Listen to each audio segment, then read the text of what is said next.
Hello friends, Sam is helping me. Are you here, Sam? I'm right here. Yeah, and what's your name?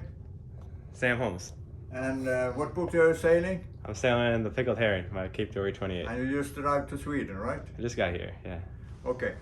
And you know when two sailors meet, sometimes it starts speaking about bad weather and storm and how to handle storm.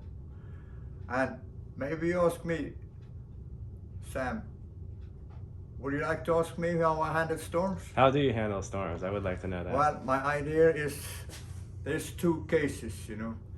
Sometimes, because my intention is to run Cape Horn, I don't want to run with the winds, you know, if the wind is in front of me, because then I lose too much weight, you know. Sure, yeah. So then I have the bow centerboard. So I put down the bow centerboard, and where's the model? The model is here. And the bow centerboard goes down, and I reef these two sails, and this sail in the back. And so slowly it will forage, going into the wind. Oh, okay. And sometimes it gets knocked down, but the bow centerboard comes down here and make lateral resistance, and this brings it up into the wind. So it's nearly make no forward, but it just goes a little bit forward, and that's kind of nice. And that happened to me when I sailed to Newfoundland from France, 1989. And even it was one day, there was like for one time 11 days, you know, gauge and gauge and gauge and gauge. That was before the GPS, but then I got up the sextant when the sun came out, and sure enough, we got more to the windward. So it's a good idea. But sometimes the wind comes from behind, and you're running with a gale, you know. Yeah. And now this is a double ender for that sake, you know, because then you can go slowly with the wind, you know. And if a wave hits you in the back, it doesn't make a tremendous noise, you know. It's kind of, the boat is symmetrical, you know, same in the front, the same in the back. And then I will put out, you heard about the Jordan series stroke? Yeah, I have one on my boat that I made. You have one? Yeah. And it's just kind of a There's a bunch of cones sewn and into a long rope, you know, with some chain on the end. but I haven't used it, but some people say once it's in the water and when you're trying to get it back, Yeah.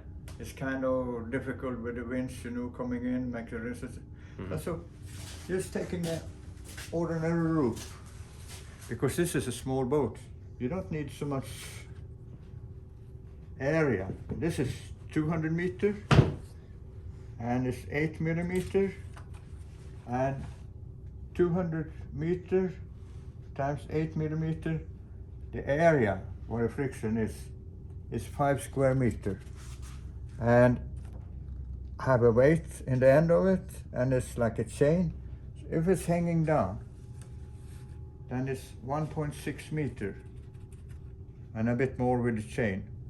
And for example, this table, this is 3 feet and 6 feet.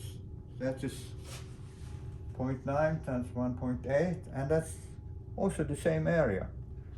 And you know, this makes a lot of break. And to get it up, now I'm going to make a winch. So this is going to be a ratchet, ratchet and a pole here, and the bronze man, he's going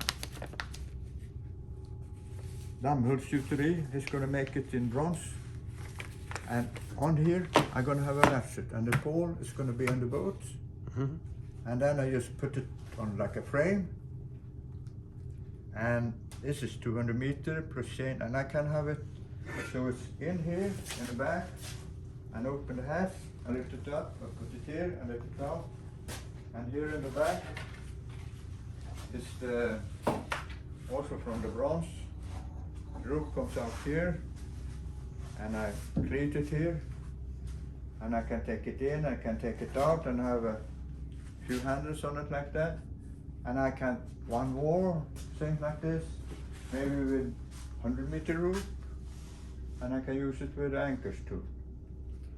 So what do you think of this? Seems like a good system. I've never tried my series drogue in any strong wind or conditions, so can't really speak on it, but it makes sense to me. It seems like you got a lot of braking power with. Yeah, and you can kind of adjust it, and also you got a very long rope for anchors, you know. Yeah, you dual purpose everything, right? On a boat this small, you got to. And Sam, you have the spade anchor. Yeah, I got a big spade anchor. 20 kilo.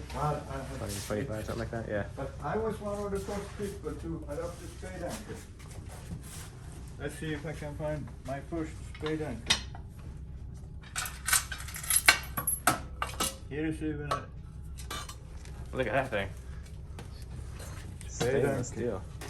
And you know, this is the first one ever made. Can you see that? Can you see? It's A00001. Serial number 1.